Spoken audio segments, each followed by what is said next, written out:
Syekh Fatuti atau lebih dikenal dengan nama Wali Putih. Lokasi dakwahnya di pesisir Jawa Tengah bagian Pulau Jawa. Ia menetap di Sentul Alas Roban sebagai pusat dakwahnya.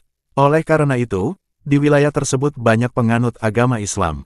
Berikut ini kisah hidupnya. Penyebar agama Islam di Tanah Jawa bukan hanya Wali Songo saja, tetapi banyak wali-wali sebelumnya yang melakukan dakwah.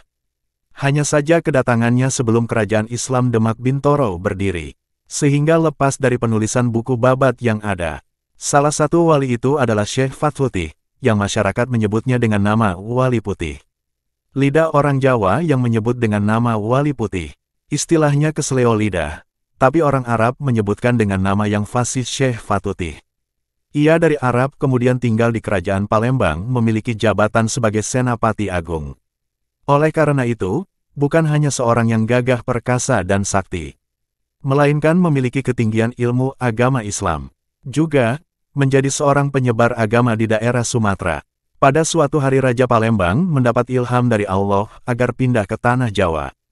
Petunjuk tersebut dituruti oleh beliau, maka menujulah ke Tanah Jawa bersama seluruh abdi dalam dengan menggunakan perahu besar dengan harapan nantinya mendirikan kerajaan di Pulau Jawa. Syekh Fatuti pun pergi ke Tanah Jawa bersama rajanya. Waktu itu di Pulau Jawa ada kerajaan besar. Di bagian-bagian barat dikuasai kerajaan Pajajaran dan di bagian timur dikuasai kerajaan Majapahit. Kedua kerajaan ini masih memiliki hubungan kekeluargaan. Sama-sama tidak melakukan perebutan kekuasaan atas wilayah daerahnya masing-masing.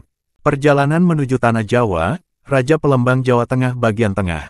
Disitulah dia mendirikan sebuah kerajaan bernama Kalinggamurti. Selang beberapa tahun kemudian Wali Putih diperintahkan untuk menguasai dan mempertahankan wilayah pesisir tengah. Tepatnya di sekitar Alas Roban atau Hutan Oban. Saat itu Alas Roban terkenal dengan makhluk halusnya. Tidak ada yang berani memasuki. Siapapun yang berani nekat memasuki tidak akan pulang kembali ke rumahnya. Maklum makhluk gaibnya ganas-ganas. Sisa-sisa keganasan itu hingga kini masih ada. Hanya Wali Putihlah yang berani memasuki Alas Roban.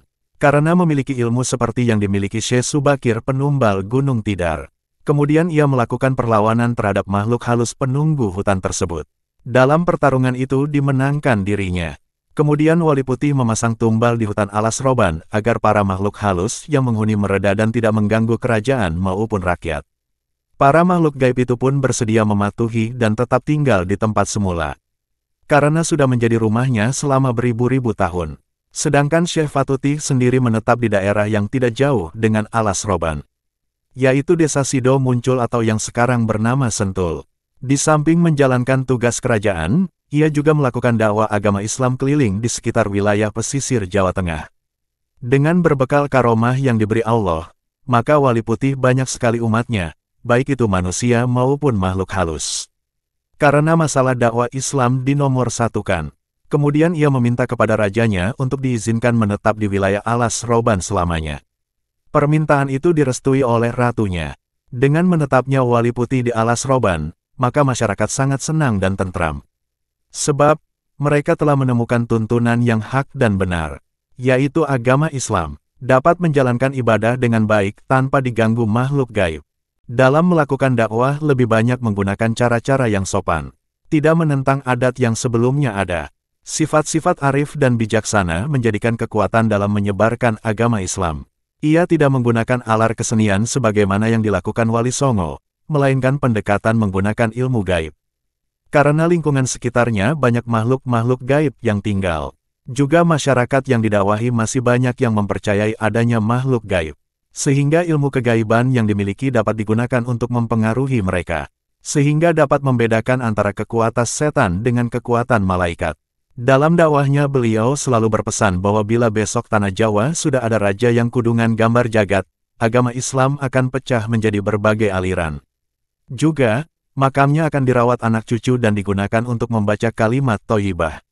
Saat itu juga terjadi perebutan antar pemimpin agama Islam, aliran Islam. Sebab merasa yang paling benar, yang mana mereka semua pada gila jadi pemimpin. Ramalannya tersebut memang terbukti. Cukup lama Wali Putih menyebarkan agama Islam di wilayah pesisir Jawa Tengah-Tengah. Di bawah bimbingannya banyak umat Islam hidup sejahtera dan orang-orang yang awalnya menyembah batu dan pohon besar beralih masuk Islam. Dengan demikian, penyebar agama Islam Jawa Tengah di bagian tengah Wali Putih merupakan pelopornya. Sedangkan di Jawa Timur, Sunan Ampel dan Jawa Barat adalah Syekh Datul Kahfi. Wali Putih menyebarkan ajaran Islam hingga usianya 78 tahun dan meninggal dalam usia tersebut. Namun sebelum meninggal dunia berpesan agar dimakamkan di lereng Bukit Desa Sentul agar nantinya makamnya terselamatkan dari proyek jalan raya yang dibangun Gubernur Jenderal Daendels dari Kerajaan Belanda. Tidak tergusurnya oleh proyek jalan Daendels membuat makamnya semakin dikeramatkan masyarakat. Sebab selama proyek pembuatan jalan Anyer Panarukan Gubernur asal Belanda itu telah banyak menggusur makam-makam keramat di sepanjang pesisir utara Pulau Jawa. Salah satunya makam leluhur Pangeran Diponegoro. Rupanya Wali Putih ini mampu membaca tanda-tanda zaman ke depan. Maka, makamnya terselamatkan dari pembuatan jalan raya. Karena lokasi makamnya berada di lereng bukit yang penuh dengan rerimbunan pohon. Kini makamnya banyak diziarahi umat Islam. Pada hari dan bulan tertentu banyak dikunjungi masyarakat dari berbagai daerah Indonesia. Masyarakat pesisir Jawa Tengah bagian tengah merasa berterima kasih kepada Wali Putih yang menyebarkan agama Islam. Sebab wilayah tersebut belum tersentuh dengan Wali Songo. Karena wilayah dakwahnya hanya sampai di Kerajaan Demak Bintoro.